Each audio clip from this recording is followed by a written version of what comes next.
Oh my gosh, doesn't matter though. Okay, so we're talking about shadow root and color melting. So we've done a full set of highlights. You can obviously see, you know, it's pretty rare that you're gonna leave your client like this.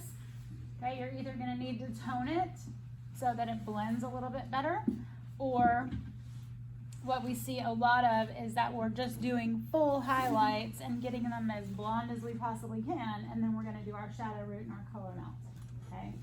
That can be with anything you want it to be, okay? It can be your vivids, where you're doing, you know, like we just talked about Kiana doing her client in a bright red, and you know, just going ahead and you would just do a scalp to ends application. If you wanted to do like a violet shadow root, you could, and then do the red all over. I tend to like to add more than just one color on highlights. I tend to like to do 2 or 3 colors. So with your vivids, you know, your bright fashion colors, you could stick anything on here you wanted to.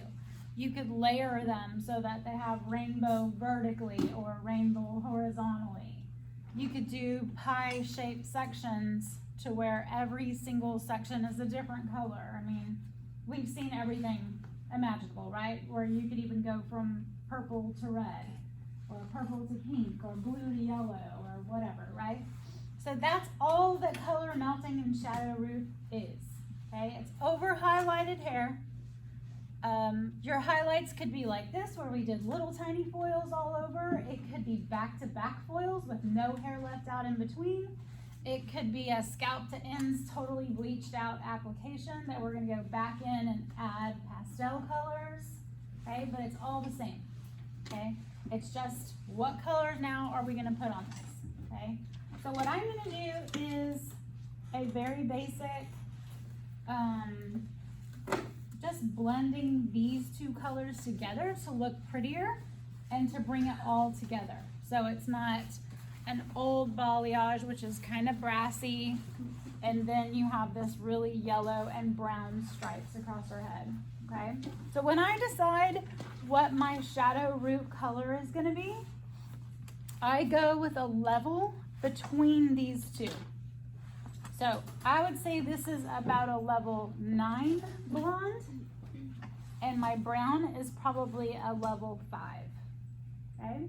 So what's gonna be right between 9 and 5? 7. A 7, very good. So my shadow root is gonna be a 7, okay? So I could do any level 7 that I want to, right? I could do a 7N, a natural brown, I could do a red brown, I could leave it gold, I could make it warm, I could do a mahogany, whatever. I'm gonna do a silver smoke, which is by Guy Tang, because I want to cool this down, personally. So silver always has a little bit of blue and violet, so it's gonna help neutralize this orange and the yellow, okay? And I'm gonna go with a level 6 just because I want it to be a little bit darker, okay? Then I'm gonna color melt that with my 8SS. So it's a little bit lighter than that.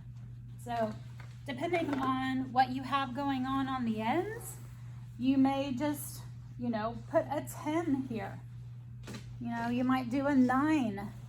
It doesn't really matter. It's just that you're thinking you're going from dark to light. That ombre kind of balayage effect, okay?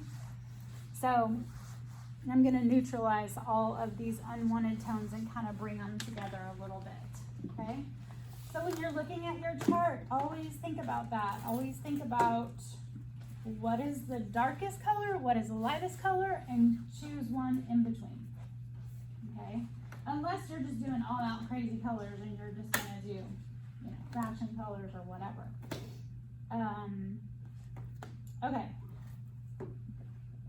All right, so I've chosen that. So when we do our shadow root, again, there's a lot of design decisions to make. Do I want to do just a 1-inch little shadow root? Or do I want a darker, deeper one to where it's got a lot more dark on top and it gradually fades to light towards almost like an ombre? either way, you always want to take out this section, okay? Just this little money piece fringe area all the way around the face. We want to make sure that stays lighter than everything else, okay? So I'm not going to put a lot of 6 right here, okay? So I'm going to isolate that and take it out. Just because I want to leave it brighter, so I'm probably going to go ahead and just do my level 8 hair color right there.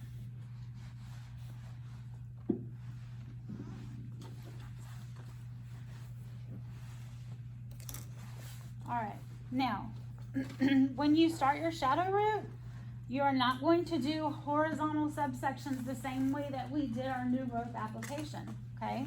We're gonna do diagonal backs, okay? So it's still going to be, I'm still gonna do maybe 2 inches of new growth, okay? Or my shadow root is gonna be about 2 inches, but I am going to do a diagonal back parting. So when you do a diagonal back, that means everything is gonna slant, so it kind of looks like a teardrop right here. Okay, so you're going to end up with a teardrop looking shadow root right here. It's not just gonna be a straight horizontal, okay? Okay. Let me show you what that means. Now I have 2 different colors also. Oh, so I don't get them confused. You're gonna use the whole thing? I'm gonna use about half. Okay, and when you do a shadow root or a color melt, you never have to use a strong developer. You can always use a 6 or lower. I mean a 10 or lower. This happens to be a 6 volume developer.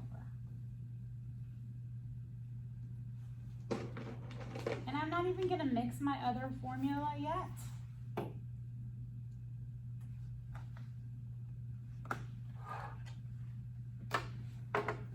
All I'm gonna do right now is my shadow root. So on your chart on Canvas, you have a application for a shadow root and a color melt.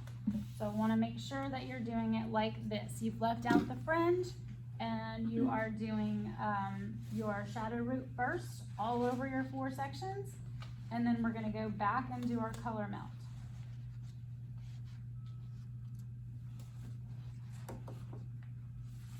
All right. It really doesn't matter where you start. So I'm going to start in the front. And I'm doing diagonal backs, right? So I'm going to go straight across my section.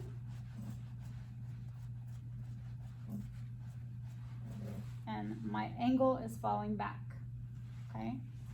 And it is very important that you do not leave out any hair. So this hair is going to be fully saturated with hair color. I also want to do this on dry hair. It is very rare, unless I'm just toning at the bowl, I almost will never tone or do a color melt or a shadow root or anything like that on wet hair. It's always dry, okay?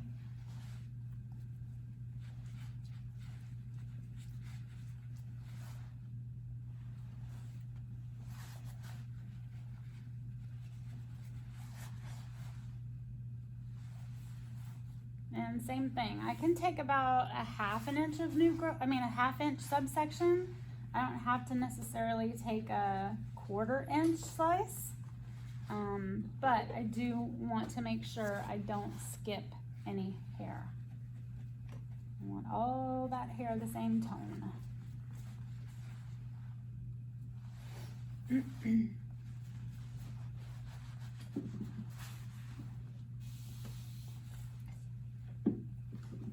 So everybody can see the difference in my new growth application, right? So a color melt is diagonal back subsections about 1/2 inch, and a new growth gray coverage is going to be 1/4 inch subsections, and it's going to be it's whatever the new growth is, right? But at least 1 inch probably.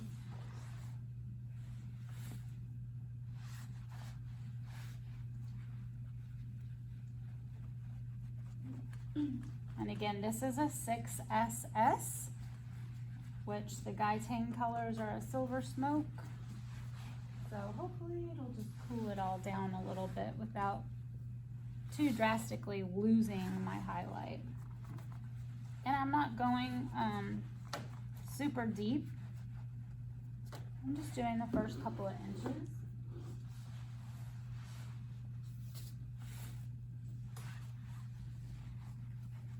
And this is just what gives it that really soft line as it grows out.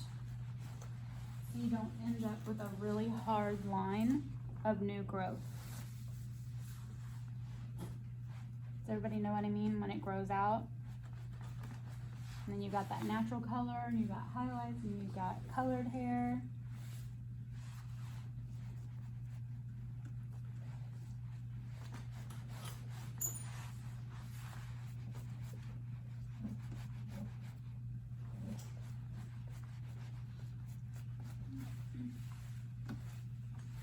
Okay.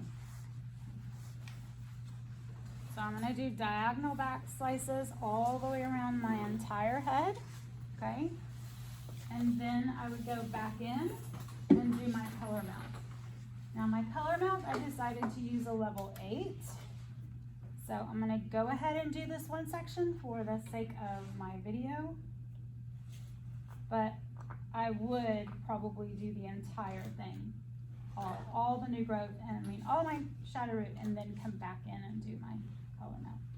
Now, unfortunately, I don't have gloves. Really bad example. Oh, sure, that'd be great.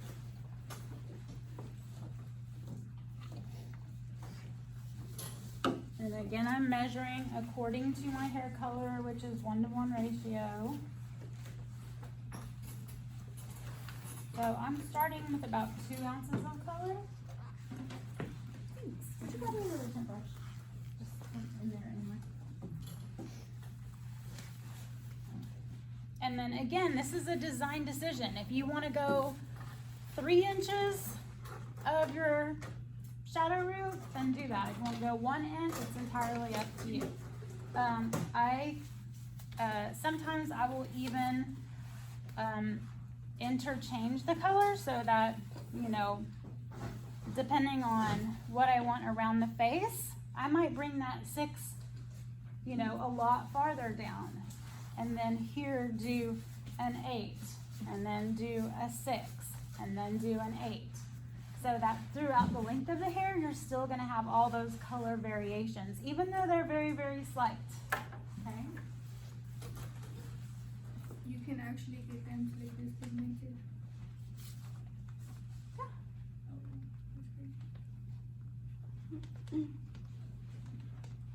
All right, so once I've done my shadow root all the way around the entire head, then I'm going to go back in and do my color mount.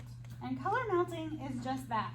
I'm going to slightly overlap my previous section.